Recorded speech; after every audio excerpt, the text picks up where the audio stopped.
Hi, Rose. Yeah, there's a smile. Hey, everybody. It's Zach here, and happy Sunday to everybody out there. So, last night I repaid Samantha by watching Rose for the night. I know that she was going to get some sleep the day I went up deer hunting, but being I had car trouble, she ended up having to get up super early because she had to come up there and get me. Well, had to meet me at that closest town. So that became a whole ordeal. She had to drive like 3.5 hours to get there. So I repaid it to her last night by watching Rose, and she was able to sleep. And I think that's really important that I guess that a person doesn't get lazy, right? Because we had a good conversation about this last night. Every day I get to leave for 5 days a week, and for 10 hours I'm away. I have my own thoughts. Not that I'm not thinking actively about my family, but I get that time. Sam being at home from 6, 8 o'clock in the morning all day. I get up and I'm here and I'm active, but it's not like she's not here, right? She doesn't get to get away. So yesterday I told her, she still hung around like she does. The sun's kind of weird because of the beam here. She still hung around like she does, but she's able to take a nice bath and a shower, and then she went to sleep, and she slept until I think about 9. The weird thing is, Rose knew that Sam wasn't in the room. And I know Rose knows this because when I go in there at night, she starts moving like crazy when like Sam's in the room, because she's currently in her pack and play in our room still, to help with that SIDS, which is sudden infant death symptom, whatever, which I really think boils down to the fact that if you had a baby in another room and you have a baby monitor or whatever, like for Rose, having her acid reflux, she spits up. And let's say you feed your baby in the middle of the night, set them down, they spit up, they're choking, you'll sleep through it. That's the only thing I can really think of. But regardless, so she still sleeps in the room, and she knows when I go in there at night. And so then last night, she just did not sleep good. This week, she did 2 days, then had a day where she got up, and then another 1 or 2 days. She slept completely through the night, 9:30 until 7 o'clock. And last night she went to bed at 9, got up at midnight, 2, 4 or 5, 7, 9. Then Sam got up, and I'm I'm pretty tired. I'm pretty tired because if you guys have had kids, you'll know it's something else. It's not that you're not sleeping; it's just the fact that you get up so frequently that it destroys you. So then Sam's like, "Go take a nap." So I got another hour and a half of sleep in there, because you're only sleeping like an hour in between, because now you got to settle back down and go to sleep. And then now at noon she left because her family, or I think her mom and brother, are going to see that new Frozen movie. So she's gone again, which I think is really important because, like I said, I get out every day, and in my eyes, that's the sacrifice that I'm making, because I would much rather be at home with Rose and her constantly. So, that's my sacrifice, is I'm not here for these things. The other morning, she laughed for the first time. Sam was downstairs, I was sleeping, and Sam runs into the room, oh my gosh, and then tries to get her to do it again. I have yet to hear her laugh.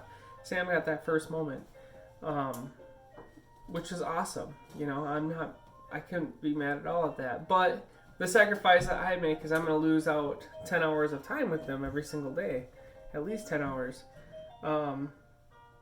And Sam's sacrifice is she's sacrificing herself in the way of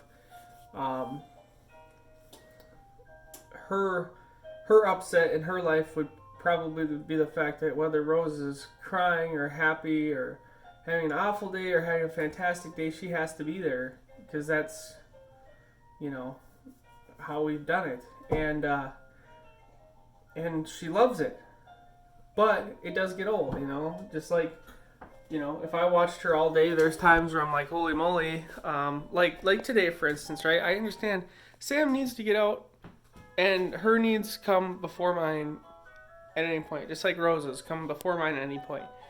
So is there stuff that I would like to do today? Yes. But the stuff that I am doing is I'm watching my beautiful daughter. Mama's getting out, and she is seeing a movie with her family, which I think is very important. And I'm making chicken nuggets for lunch, which I had to put chicken nuggets on the tray, so now you guys are going to watch me do this. So that's the give and take of any relationship is that, you have to understand the other person's needs and try to help them, right? So Sam's been at home for all week, what would make her feel better? She loves movies, she loves hanging out with her family, let her go and do that. I have nothing, what am I going to do? I have to run and get a trailer and do some other stuff today, but it don't matter, I can do that at any time. So, but I will say this, I really wanted a bacon cheeseburger for lunch, and I'm not able to go get one because I'm too lazy to go put the car seat in my car. That's the truth. So we're having French fries and chicken nuggets. But I know it's probably the boringest video you guys have ever watched in your whole entire life. But that is the give and take. And I don't think that a lot of guys understand the give and take of the true responsibility of having a child, which is you have to be there, and you have to everything now. Everything doesn't matter. What does matter is Miss Rose and Samantha. It doesn't matter if you haven't showered in 2 days. It doesn't matter if you brush your teeth that day. It doesn't matter if you're in the middle of the most important work project of your life. Your wife calls, or whoever calls with your child, and says, "Oh my gosh, our child has a 105-degree fever. I'm running to the hospital." Maybe a lot of guys would go, "Oh, okay," but the true responsible thing is, okay, I'll be there. And that's what a lot of people don't get. So, yeah. Hi. Other than that, the doctor, we had her 2-month appointment, which means she got shots. She took them like a champ. Didn't seem to be fussy at all. She just got real tired. And then they said she's good. She's almost 12 pounds. I think she's 11 pounds, 15 ounces. And 23 inches, maybe 24 inches long. She's pretty long. And and the doctor wants to take us off of her heartburn medication, which is this. Well, we did take her off of it, but it's ranitidine. And because I guess they had a recall because it was causing cancer. So she took us off of it, and now what we have to do is just deal with it even more. But she said, try baby cereal, because you just put a tiny bit in a bottle to thicken it up, and that's supposed to help them with digestion. I guess it's a little thicker so it doesn't push up the esophagus as much or something. I don't really know the reason behind it, but she said to do it. So we're doing it.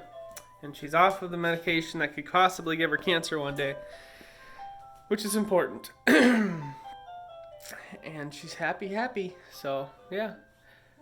All right. Thanks for watching, guys. Talk to you later.